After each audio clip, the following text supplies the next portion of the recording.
ہو اسے عورت کی کیا خواہش رہ جاتی ہے۔ یہ ہمیں سکھانے کے لیے تھا کہ سب سے زیادہ عزت بیوی اپنے خامند کو دے، خامند اپنی بیوی کو دے۔ ہن لباس لکم وانتم لباس لہن، تمہاری بیوی تمہارا لباس ہے، اور اللہ بیوی سے کہتا تیرا خامند تیرا لباس ہے۔ آپ نے 11 گھروں کو کس طرح آباد کیا، کس محبت سے کیا کہ 2 مہینے چولہا نہیں جلتا اور کسی کی زبان پر شکایت نہیں۔ یہ حسن سلوک، یہ محبت۔ حضرت عائشہ کی عمر تھوڑی تھی، جہاد کے سفر سے واپسی ہو رہی، تو آپ نے صحابہ سے کہا بھی چلے جاؤ سارے آگے چلے گئے، تو صرف آپ دونوں رہ گئے۔ تو آپ نے کہا عائشہ دوڑ لگائیں۔ سبحان اللہ، حضرت اما عائشہ نے نہیں کہا، میرے نے عائشہ دوڑ لگائیں، کجے لگائیں، تو کہنے لگے ہمیں دوڑ لگائی، تو کہنے لگے میں آگے نکل گئی آپ پیچھے رہ گئے۔ چند سال گزرے تو پھر ہم جہاد کے سفر سے آ رہے تھے، تو آپ نے کہا صحابہ سے جاؤ بھی چلے جاؤ آگے، وہ غائب ہو گئے۔ پھر آپ نے کہا عائشہ دوڑ لگائیں، تو میں نے کہا جی لگائیں۔ کون دنوں ذرا میں موٹی ہو گئی تھی، تو جب دوڑ لگی تو میرے نبی آگے نکل گئے، میں پیچھے رہ گئی۔ تو ہم نے کہا ہاذہ بتلک، عائشہ تو میں اب برابر ہو گئے، ایک دوڑ تم نے جیتی، ایک دوڑ میں نے جیتی۔ یہ ہمیں گھر کی زندگی سکھانے کے لیے تھا کہ گھر میں بیوی کے ساتھ کیسا ہونا چاہیے۔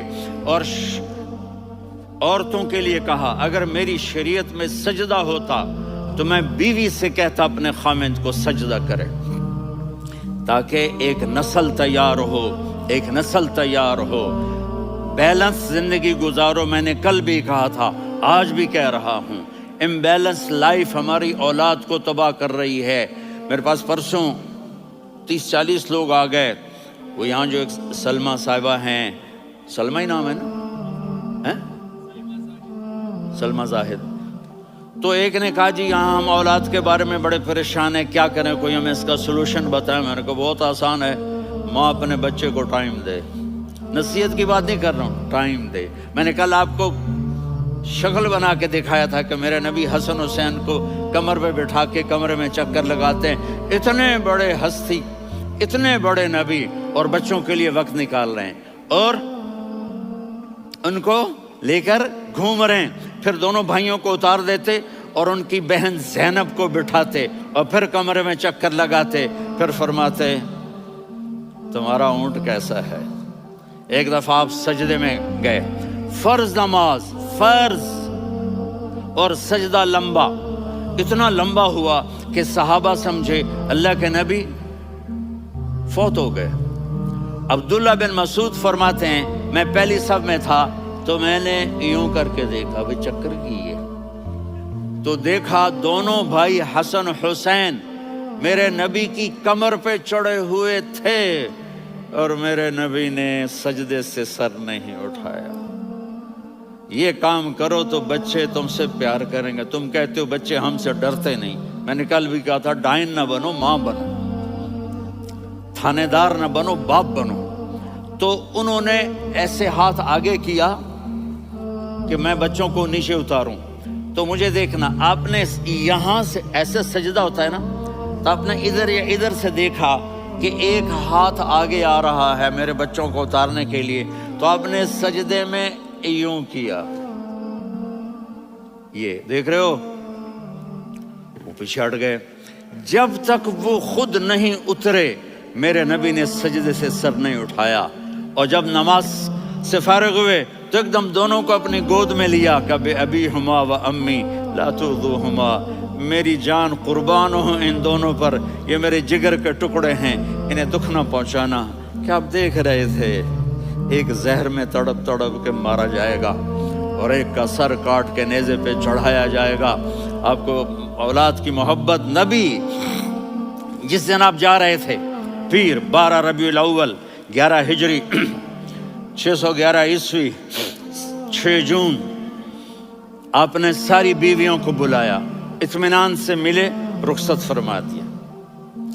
پھر داماد علی کو بلایا، ان کا سر اپنی گود میں رکھے، ان کے کمر پہ ہاتھ پھیر نہ۔ فاطمہ کو بلایا، ان کے کان میں کہا بیٹی میں جا رہا ہوں۔ وہ رونے لگیں، کہا رو نہیں، تو تو بھی جلدی میرے پاس آ جائے گی۔ 6 مہینے بعد صرف 24 سال کی عمر میں حضرت فاطمہ کا انتقال ہوا۔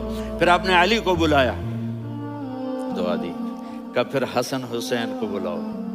جو ہی آپ نے ان کو یوں لیا تو آپ کے ایسے پانی کی طرح آنسو بہنے لگے، اس طرح کہ آپ آگے دیکھ رہے تھے کہ ایک بچے کا سر کٹ کے نیزے پہ چڑھ رہا ہے اور ایک زہر میں تڑپ رہا ہے، لیکن آپ نے تقدیر، اللہ کی تقدیر پر راضی ہو گئے۔ اور جبریل، تھوڑی دیر بعد جبریل آئے، یا رسول اللہ موت کا فرشتہ باہر ہے، اندر آنا چاہتا ہے۔ جہاں موت بھی پوچھ کے آئے، اس ہستی سے پیار نہ کریں تو اور کس سے کریں؟ ملک الموت بھی اجازت لے کر اندر آئے اور آ کر کہا السلام علیکہ یا رسول اللہ۔ آپ نے کہا وعلیکم السلام۔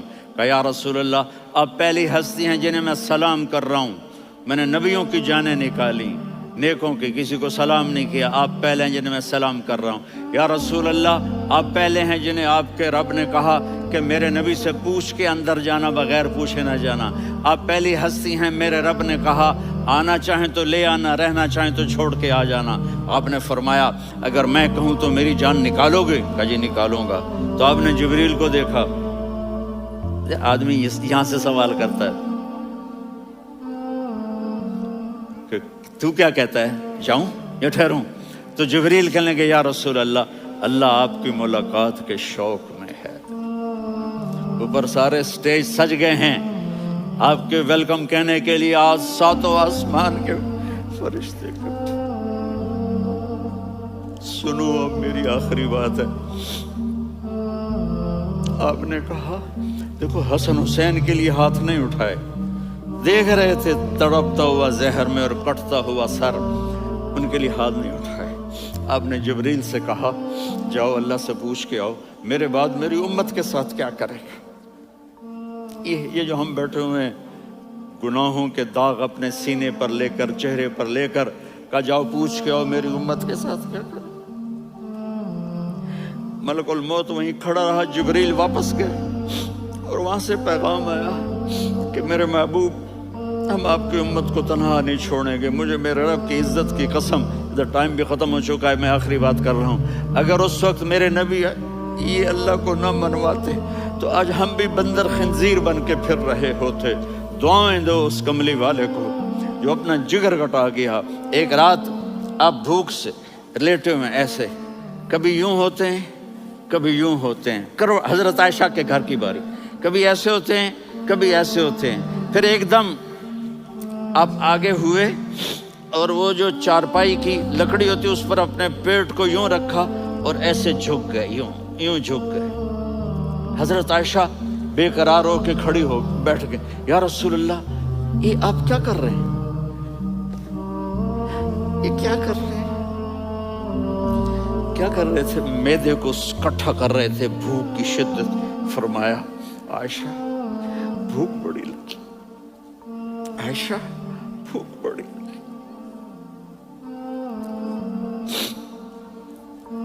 جس کے لیے کائنات بنائے، عائشہ بھوک بڑی لگی۔ حضرت عائشہ رونے لگی، یا رسول اللہ آپ یوں ہاتھ اٹھائیں گے اور آپ کے لیے سب کچھ آ جائے گا، آپ مانگتے کیوں؟ کہا عائشہ مجھ سے پہلے میرے بھائی انبیاء اسی فاقے میں گئے، میں بھی اسی فاقے میں اپنے رب سے ملاقات کروں گا۔ میرے عزیزوں، میرے بچوں، نوجوان بیٹھے ہو، بچیاں بچے، اپنا آئیڈیل اپنے نبی کو بناؤ، اپنا آئیڈیل اپنے نبی کو بناؤ اور نبی والے اخلاق سیکھو، آپ کے گھر آباد ہو جائیں گے۔ برداشت کرنا سیکھو، معاف کرنا سیکھو۔ اب آپ کینیڈین ہو یا جہاں سے بھی ہو، اس پاسپورٹ کی عزت کرو، یہاں کے قانون کا احترام کرو، یہاں وائلیشن نہ کرو، جھوٹ نہ بولو، کسی کو دھوکہ نہ دو۔ یہاں کی لڑکیوں سے اس لیے شادی نہ کرو کہ میرے پیپر بن جائیں، قیامت کے دن کالے منہ کے ساتھ اٹھائے جاؤ گے۔ اور جو حکومت تمہارے لیے قانون بناتی ہے اس کو فالو کرو، ٹیکس کی چوری مت کرو۔ یہ گورنمنٹ تم پر لگاتی ہے، ہماری حکومتیں تو لگاتی نہیں ہیں، لیکن یہ حکومت تو تم پہ لگاتی ہے، تو اللہ کے واسطے چور نہ بنو۔ ٹیکس کی چوری بہت بڑی چوری ہے کہ سب آپ کے کاموں کے لیے استعمال ہوتا ہے، تو یہاں کے قانون کو اوروں سے زیادہ اچھی طرح فالو کرو۔ دوسرا، یا غیر مسلم رہتے ہیں، سب کو عزت دو، سب کو عزت دو، ان کی خوشی میں ان کو مبارک دو۔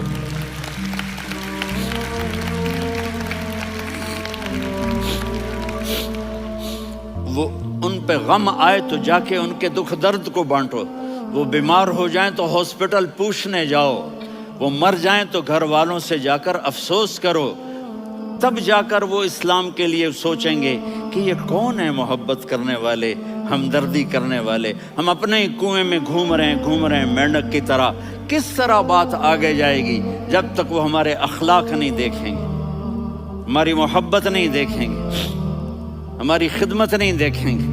کتنے یہاں اولڈ ہومز بنے ہوئے ہیں، چکر لگایا کرو، جا کے صرف ایک سمائل دے دو تو اس بوڑھے کا سارا دن اچھا گزر جائے گا۔ کتنے کرنے کے کام ہیں۔ اگر آپ کے پاس کینیڈین پاسپورٹ ہے تو اب پاکستان میں جائیدادیں نہ بناؤ، یہاں اپنا سب کچھ خرچ کرو، وہاں کاروبار نہ کرو، یہاں کاروبار کرو، ادھر زکوٰۃ نہ دو، ادھر زکوٰۃ دو، یہاں بھی بہت زکوٰۃ کے مستحق لوگ آپ کو ملیں گے، یہاں خرچ کرو۔